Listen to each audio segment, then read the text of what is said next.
ঘোষণা করা হলো শবে বরাতের দিন। ইসলাম ধর্মাবলম্বীদের জন্য একটা গুরুত্বপূর্ণ খবর।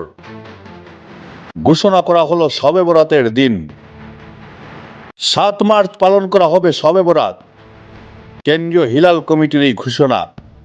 বিস্তারিত জানাচ্ছি জনমত টিভির দর্শকদের।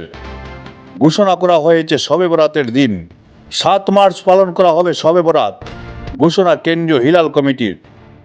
আগামী ৭ মার্চ মঙ্গলবার গোটা ভারতবর্ষের সঙ্গে অসমেও পালন করা হবে শবে বরাত।